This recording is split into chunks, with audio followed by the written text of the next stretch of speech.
My name is Elise Naramore. The primary focus of this video is explaining how the learning progression method is implemented, especially the logistics of grading. This is part 9, which will address how to interpret scores and grades over the course of the school year, with plenty of examples provided. Recall that we have these 10 practices that are scored in every unit over the course of the school year. Depending on the course, students start at the beginning level and are expected to progress to developing, proficient, and maybe advanced levels over the course of the year. My assumption is that everyone comes in at the beginning or not enough evidence level on all 10 practices. During the first semester, physics students are aiming for a developing level in all practices, while honor students are aiming for proficient level in 9 of the 10 practices. Note that the expectations are different based on the course, but neither the practices nor achievement levels change. Students opting to take honors are expected to work at a faster pace, and therefore they should get to a higher level than those in regular physics. There's just more time to assimilate each skill in regular physics, therefore we just don't get as far. It has nothing at all to do with ability, it's really only about time and pacing. Over the first half of the school year, we begin with trying, moving to relevant, and then to explicit responses. I update Canvas every single time you hand something in. That's weekly, but I'll only update Genesis at the end of each unit. Units take about 6 to 8 weeks to complete. Note that grades will not be posted, but you can use the published grade translation chart to figure out what your current scores mean and how to get to the grade that you desire. This was fully described in part 7 of this video guide. In our district, teachers are required to post grades at the end of the semester, which is mid-January. This score has zero impact on your course grade. It's only a progress report. In other words, if you've met the target levels as described in the video guide part 8, then you are on track for an A, assuming that you continue to improve and grow. I'm going to walk you through how to determine the semester grade. So here's a sample honor student with scores earned in units 1, 2, and 3. Take yours out so you can do this as well. We open up the grade translation chart, ignoring the 4th column because that's only for the end of the year. We look at unit 3 only since that was the last unit completed before mid-year grades were due. We find the lowest score and count how many there are. In this case, there's 1 beginning. We look to the grade translation chart to find the rows with a minimum of beginning, which includes the 4 rows in the pink box. To figure out which row applies, we count up that there are 9 scores at developing or higher, which means that this student earned a B-. Note that the scores in units 1 and 2 have zero effect on the mid-year report. They show progress and areas of strength and weakness. They tell the student and me specific skills that the student can work on in the next unit.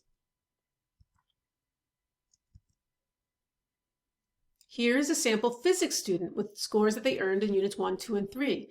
We open the grade translation chart, ignoring the 4th column because it's for the end of the year. We look at unit 3 only because that was the last unit completed before mid-year grades were due. We find the lowest score and count how many there are. In this case, there are 3 beginnings. We look to the grade translation chart to find the rows with a minimum of beginning, which includes the 4 rows in the pink box. To figure out which row applies, we count up that there are 7 scores at developing or higher, which means that this student earned a C. Again, note that the scores in units 1 and 2 have zero effect on the mid-year report. We use them to show progress in areas of strength and weakness as we proceed. They tell the student and the teacher specific skills that the student needs to work on in the subsequent unit. The second semester begins in mid-January and ends in mid-June. You've got 5 more months. And things begin to get more challenging as students build upon those foundations that they built in semester 1. Remember that ideally, physics students are beginning in January with developing on all practices, while honor students are at almost all proficient level. During the second semester, physics students now aim for proficient level in all practices, while honor students are aiming for advanced level in 9 out of the 10 practices. Notice that we're going to take a whole semester to move up 1 level. Again, notice that there are different expectations based on the course you're enrolled in, but the practices don't change, nor do the achievement levels themselves change. Students opting to take honors are expected to work at a faster pace and at a higher level than those in regular physics. So why do these expectations shift upwards at this point in time? Listen, the whole idea of school is continuous learning and improvement. We don't want to maintain a grade. We want to expand our minds, develop our skills, and find opportunities for growth and self-development. Take a look at this growth chart. This is what doctors use when they're looking at what's normal for children. There's a range of normal progress, but if you're outside of that range, then the doctor would be concerned. If a child doesn't grow, the doctor's alerted. And 48 inches might be really tall for a 6-year-old, but it's not very usual for a 10-year-old. This is true about learning too. There's an expectation of incremental growth over time. It's with this in mind that we designed this strategy. So if a physics student has met the target of developing in all the practices, then they have 5 months to move them all up to proficient. In general, proficient is where you are overtly stating correct physics, even though you may have errors in the application. This is something that all students should be aiming for by the time they complete the class. I'm not expecting perfection, far from it. But if an honor student has met the target of 9 proficient in developing in the rest of the practices, then they have 5 months to move them up 1 level each. In general, advanced is where they are overtly stating correct physics and applying it correctly. This is more challenging, but appropriate for an honors student. Note that expert is not expected, not because you can't do it, but because we just don't have enough time to practice sufficiently to get you to that level of mastery. There may be some people who can try some expert level scores, and I'll help them if they're ready to progress to that level, but it's totally not required in order to get an A. At the end of the first unit in semester 2, you may see a sudden drop in your grade, even though your scores may remain the same or even go up. And that's because of that expectation shift.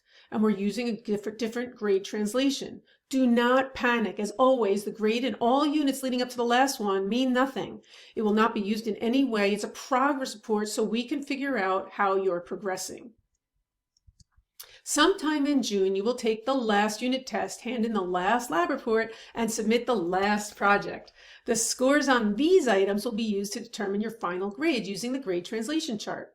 Let me show you a couple of examples.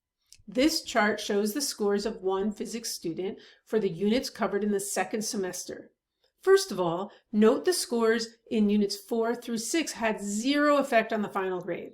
They show progress during the intervening months, and the student and I continually discussed areas of strength and weakness. They tell the student and the teacher specific skills that the student can work on in the subsequent unit in the lead up to the last one. So this student was at a C consistently for units 4, 5, and 6, and in each unit she had at least one area which she was submitting work at the beginning level. The student never gave up. She kept addressing those areas and improved. So in the last unit she earned 4 developing and the rest proficient or above. We open the grade translation chart, ignoring the 3rd column because we're only using the end of the year. We look at unit 7 only since that was the last unit completed. We find the lowest score and count how many there are. In this case, 4 developing. We look to the grade translation chart to find the rows with a minimum of developing, which includes the 3 rows in the pink box. To figure out which row applies, we count up that there are 6 scores at proficient or higher, which means that this student earned a B-. This chart shows the scores of one of the physics students for the units covered. So we're going to go through the same thing, evaluating his second semester. Again, note that units 4 and 5 did not have any effect on the final grade. They show progress during the intervening months, and the student and I continually discussed areas of strength and weakness so that he could work on specific skills on the very next unit in the lead up to the last one. So you can see this student was bouncing around for units 4 and 5, struggling at the beginning or not enough evidence levels, even though he was progressing in other areas. The student kept working and improved so that in the last unit he earned 2 developing and the rest proficient or above.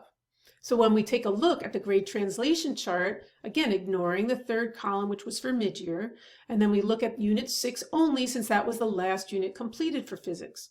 We find the lowest score and count how many there are. In this case, he had 2 developing. We look to the grade translation chart to find the rows with a minimum of developing, which includes the 4 rows in the pink box. To figure out which row applies, we count up that there are 8 scores at proficient or higher, which means that this student earned an A-. Okay, so think of anything that you have gotten really good at. If you have practiced sufficiently and really mastered that skill, you won't forget. However, if you stop practicing or don't do adequate practice to meet your needs, you may indeed stumble. Doing it well once does not equal mastery, by the way. Consistently meeting a particular target level demonstrates mastery at that level. You don't forget how to walk, ride a bicycle, speak a language, or play the piano. However, your skills do erode if you allow too much time to pass between practice sessions. Or if you never actually mastered the skill because you just crammed enough to pass a test, you ever do that? Then you will not retain it. At the end of the year, you will be assessed on your ability to perform each of the practices. If you truly internalize the skill, you'll be absolutely fine. Either way, you're going to earn the grade that communicates the achievement levels that you earned based upon the grade translation for your class. In the next video guide, I will outline all of the various tools and strategies that I use to support students to reach their goals.